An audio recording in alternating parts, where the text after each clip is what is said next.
Pemerintah Republik Indonesia nggak bosan-bosannya bikin kita emosi, bikin kita sebel, bikin kita jengkel. Nah, mereka akhir-akhir ini sudah mensahkan atau memberlakukan yang namanya program baru.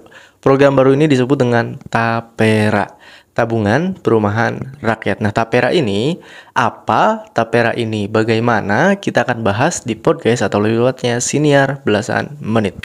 Jadi teman-teman, karena mungkin banyak banget orang yang mungkin nggak paham dan nggak ngerti soal isu ini, gue mau jelasin sedikit aja, sesingkat-singkatnya atau sebisa yang gue bisa gitu ya. Jadi mungkin kalau misalkan ada yang ketinggalan, ya gue minta maaf aja gitu ya.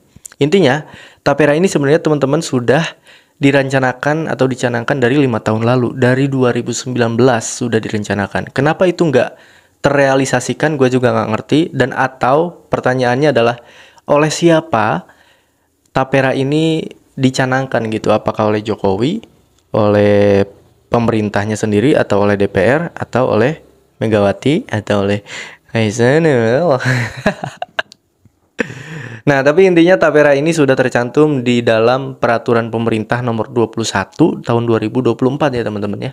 Nah, jadi hari ini gue mau bawa beberapa poin nih yang mau gue bawain. Itu yang pertama tadi udah gue bilang ya, soal itu tuh sebenarnya udah lama mau dicanangin atau mau direalisasikan. Nah, poin yang kedua adalah kapan ini bermulai atau kapan ini diberlakukan.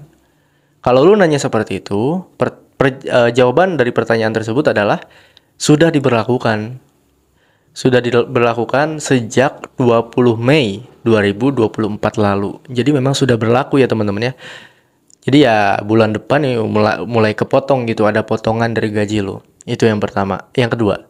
Yang ketiga, TAPERA ini seperti apa sih? Nah, contoh kecilnya TAPERA ini sama persis atau hampir persis sama gitu ya dengan yang namanya BPJS Ketenagakerjaan atau BPJS Kesehatan mungkin ya. Enggak, BPJS Ketenagakerjaan lebih tepatnya. Karena lu kayak nabung ya, kayak nabung sama.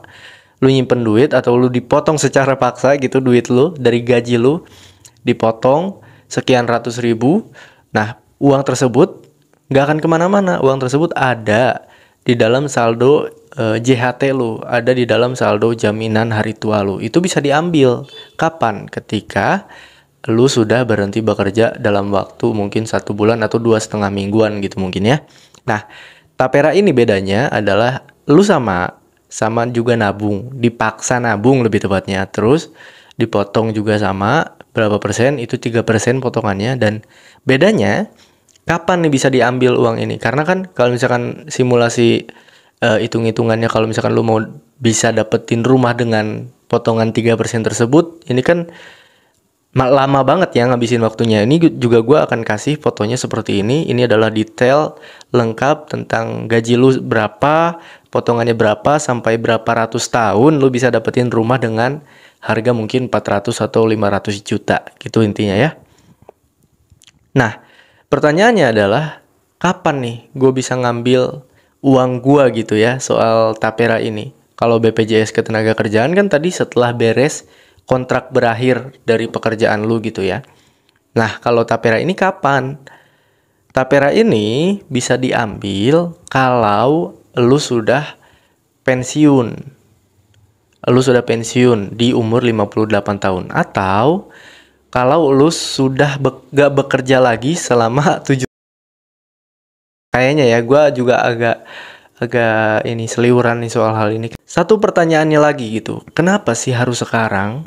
Pertanyaan yang paling penting itu kan itu ya, kenapa harus sekarang gitu? Kenapa harus sekarang diberlakukannya? Kenapa nggak nanti aja sih ketika kita sudah mulai normal dalam hal ekonomi gitu dan segala macamnya? Kenapa nggak nanti aja gitu? Kenapa harus sekarang? Gue juga nggak ngerti. Pertanyaan tersebut nggak ada jawabannya. Yang tahu kenapa harus sekarang itu cuma Jokowi sama DPR atau sama pemerintahnya tersebut. Nah, gue juga bertanya-tanya gitu, kenapa harus hari ini? Karena seperti yang lu tahu dalam beberapa pekan terakhir, ada beberapa video atau beberapa foto, beberapa berita memberitakan bahwasanya pengangguran di Indonesia itu sudah mencapai 10 juta lebih. Apakah berhubungan dengan hal ini? Tentu saja berhubungan. Maksud gua, kalau lu mau memberlakukan pasal baru atau peraturan baru, harusnya lu lihat kondisi dulu gitu. Kalau ini sekarang kondisinya kan memang lagi banyak banget pengangguran, kenapa lu nggak memikirkan soal pengangguran ini gitu? Ini kan banyak banget ya. Yang kedata itu 10 juta, yang nggak kedata kayak gue misal berapa juta anjing orang yang nggak kerja kayak gue sampai bikin video kayak gini kan. Berapa berapa belas juta orang yang nggak kerja. Harusnya mengatasi hal ini dulu. Jangan justru lu memeras lagi orang yang lagi bekerja gitu. Kenapa harus memeras orang lain terlebih dahulu yang sebenarnya poin penting yang lagi kita alami saat ini adalah tentang pengangguran. Kenapa nggak memberantas pengangguran dulu? Kenapa kita nggak meminta beberapa pihak luar untuk bisa menginvestasi di Indonesia agar bisa ada gitu bentuk lapangan pekerjaan yang banyak gitu di Indonesia? Makanya gue juga bertanya-tanya sebenarnya, kenapa harus sekarang ketika kita lagi banyak yang nganggur, banyak banget 15 jutaan mungkin orang di Indonesia nganggur. Sekarang lu malah mikirin orang yang lagi kerja, mikirin orang pengen dapat rumah. Maksud gue, kita ini lagi nganggur nyet, kita butuh makan, bukan butuh rumah. Walaupun mungkin para pekerja juga butuh rumah, tapi kan ada solusi alternatif yang mungkin untuk sementara bisa di kosan gitu. Maksud gue nggak usah ngomongin rumah dulu. Kita sekarang lagi nganggur. 15 juta, 10 juta orang nganggur di Indonesia itu banyak banget nyet. Nah, poin yang terakhir agak emosional ya. Poin yang terakhir, apakah dana yang dihimpun oleh para peserta atau para pekerja yang dipotong gajinya atau dipaksa menabung ini aman atau tidak? Karena seperti yang lu tahu soal BPJS Kesehatan, BPJS Ketenagakerjaan, atau beberapa poin-poin yang ngomongin soal uang yang menghimpun, itu kan ada beberapanya yang dikorupsi, ya kan? Ada beberapanya dikorupsi, apalagi ketika lu lihat video atau foto yang kemarin beredar di sosial media soal Kaesang ternyata bisa saja dijadikan calon pilihan dari gubernur DKI Jakarta. Menurut gue miris sekali, apalagi MA ada yang mengusulkan kepada Mahkamah Konstitusi atau MA gitu untuk batas usianya tuh 30 tahun. Jadi Kaesang bisa mencalonkan diri. Tadinya cuma kakaknya nih, sekarang diturunin ke adenya. Maksud gue kalau misalkan gitu terus kejadiannya, kayaknya ada yang mau ngusulin lagi. Kayaknya ada yang mau ngusulin lagi pemerintahan nanti 5 tahun udah bisa jadi gubernur anjing atau walkot. Kayak Jan Etes sekarang umurnya 5 tahun udah bisa tuh anjing jadi wali kota Jan Etes, biar dinasti politiknya makin mengkerucut kepada satu keluarga. Gila. Dosa banget Jokowi, seriusan. Gua nggak bisa bohong bahwasanya Jokowi sangat-sangat berdosa sekali. Nah, poin yang terakhir. Gue ngomongin soal gaji.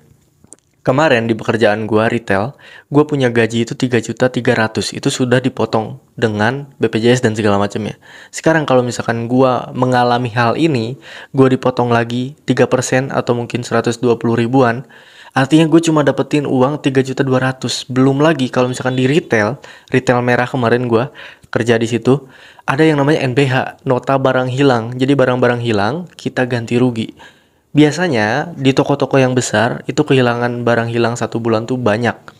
Nah, biasanya patokannya itu ada di sekitar 500 ribuan. Kita harus bayar setiap bulannya. Bayangin, kita cuma nerima gaji di kota Bandung seperti ini atau kota Jakarta atau kota manapun lah ya. Itu hanya di kota Bandung lebih spesifiknya, itu hanya mendapatkan gaji 2.700.000, 2.500.000. Udah gila, mau makan sama apa gitu? Makan daun anjing. Ya udahlah ya. Itu aja untuk hari ini. Menurut lu seperti apa? Ya lu tulis aja di komen reaksi lu seperti apa. Kita akan ketemu lagi di next episode dari podcast atau liberatnya Siniar Belasan Menit. Ciao ciao.